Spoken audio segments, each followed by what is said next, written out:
At the same time ఒక పక్క యుద్ధ వాతావరణం ఉంటే మరి ఇక్కడ మనం మిస్ వరల్డ్ పోటీలు కండక్ట్ చేసుకుంటా ఉన్నాము. నేను మిస్ వరల్డ్ పోటీలను వాయిదా వేయవలసిందిగా ప్రభుత్వాన్ని విజ్ఞప్తి చేస్తూ ఉన్నాను. ఐపీఎల్ని కూడా వాయిదా వేసుకున్నారు. ఎట్లయితే ఐపీఎల్ వాయిదా వేశారో మిస్ వరల్డ్ పోటీలు కూడా వాయిదా వేయాలి. ఎందుకంటే ప్రపంచమంతా కూడా పోటీలన్నీ కూడా ఛానళ్లలో చూస్తూ ఉంటారు.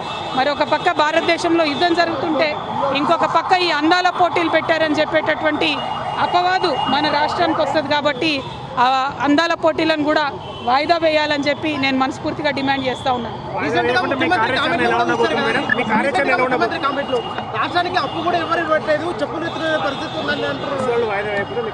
మిస్ వరల్డ్ వాయిదా వేయమని విజ్ఞప్తి చేస్తున్నాం ప్రభుత్వానికి. ఎందుకంటే ఇది విఘ్నత ప్రదర్శించాల్సినటువంటి సమయం. ప్రపంచమంతా కూడా భారతదేశం వైపు నిలబడ్డది. ఇవాళ మనది ధర్మయుద్ధం. భారతదేశం ఎప్పుడు కూడా తప్పు చేయదు.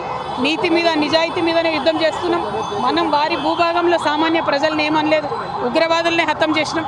ఈ సందర్భంగా ప్రపంచమంతా భారతదేశం వైపు నిలబడి మనం చూస్తుంది. కాబట్టి ఈ టైంలో సిల్లీగా మనము అందాల పోటీలు పెట్టి మన ప్రాధాన్యతలు వేరే రకమైనటువంటి సందేశం ప్రపంచంలో పోకూడదు. అది ప్రత్యేకించి మన రాష్ట్రంలో జరగకూడదని నేను ఒక మహిళగా విజ్ఞప్తి చేస్తూ ఉన్నాను. వాయిదా వేసుకోమని నేను కోరుతా ఉన్నాను.